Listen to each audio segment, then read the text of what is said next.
আজ আমার অফিস থেকে স্যালারি দিয়েছে। স্যালারি পাওয়ার পর আমি কোথাও না দাঁড়িয়ে সোজা বাসায় চলে আসলাম।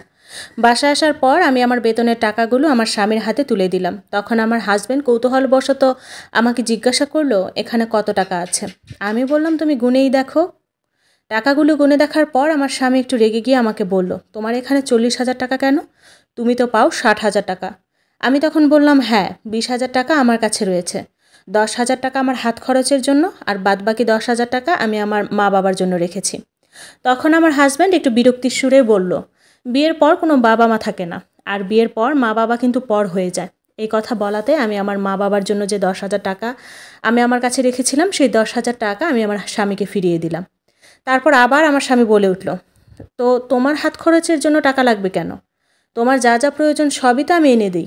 তোমার যাতায়াত ভাড়া আমি দেই, তোমার কসমেটিক্স যা যা লাগে আমি এনে দিই, তাহলে তোমার আবার কিসের হাত খরচা?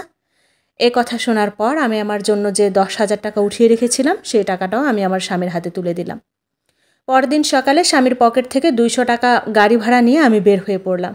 আর যাওয়ার আগে আমি একটা লিস্ট ধরিয়ে দিলাম আমার এই মাসে কী কী লাগবে সেই খরচাগুলো। আমি আমার যাতায়াত খরচ থেকে অনেক টাকাই বাঁচিয়ে রাখতাম। বর্তমানে ভালো পরিমাণ টাকা হয়েছে। তো চিন্তা করেছিলাম যে এই টাকা দিয়ে আমি 2টা শাড়ি কিনবো। তো যেই কথা সেই কাজ, আমি অফিস থেকে বের হয়ে মার্কেট থেকে একই রকম সুন্দর 2টা শাড়ি কিনে আমি বাসায় চলে আসলাম। তারপর আমি আমার শাশুড়ির রুমে গেলাম। আমার শাশুড়ি শাড়ি 2টা দেখে বলল, কী ব্যাপার বৌমা, একই রকম একই রঙের একই ডিজাইনের 2টি শাড়ি কেন? আমি তখন বললাম, মা, আমি দুজনের জন্য একই রকম শাড়ি কিনেছি। একটা হচ্ছে আপনার জন্য, আর একটা হচ্ছে আমার আম্মার জন্য। তখন আমার শাশুড়িও বলে উঠল, বিয়ের পর এত মা মা করছো কেন? বিয়ের পর কোনো মা বাবা থাকে না। যদি তুমি এত বাপের বাড়ি করো, তাহলে তোমার সংসারে অশান্তি নেমে আসবে, এটা মনে রেখো।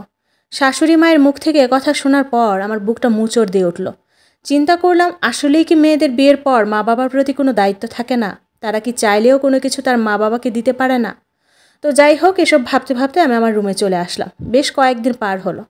একদিন সন্ধ্যার টাইমে হঠাৎ করে আমার শাশুড়ি আমার রুমে চলে আসলো। তার হাতে দামি সুন্দর একটা শাড়ি। আমি জিজ্ঞাসা করলাম, মা, এটা আপনাকে কে দিয়েছে? আমার শাশুড়ি আমাকে বলল, তার মেয়ের জামাই নাকি তাকে এই শাড়িটা গিফট করেছে।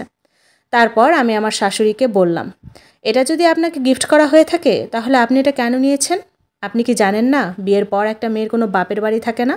এতে তো আপনার মেয়েটা এখন অসুখী থাকবে, ঝামেলা হবে।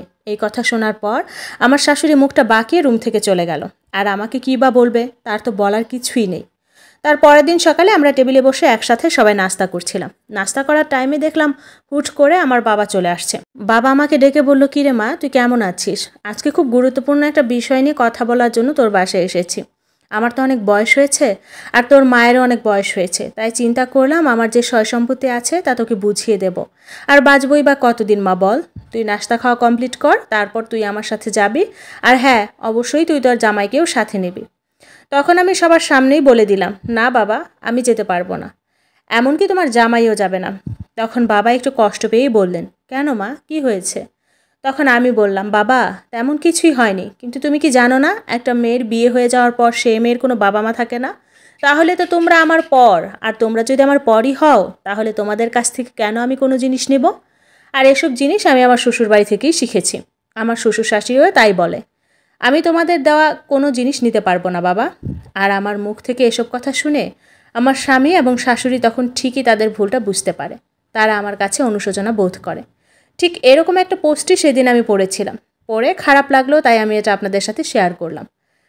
আর পোস্ট পড়ে এতটাই খারাপ লেগেছিল যে কি আর বলবো। মাঝে মাঝে বিয়ের পর শ্বশুর শাশুড়িরা ভুলে যায় তাদের মেয়েটাও একটা সময় অন্যের বাড়ির বউ হবে। সেখানে গিয়ে যদি তাদের মেয়ে তাদের মা বাবার কোনো খোঁজ খবর না রাখে, তাহলে তাদের কেমন লাগবে? ছেলে আর মেয়ে হোক, দায়িত্ব কিন্তু একই রকম থাকে। তাই শ্বশুর বাড়ি হোক আর বাপের বাড়ি হোক, সবারই এই জিনিসটা বোঝা উচিত।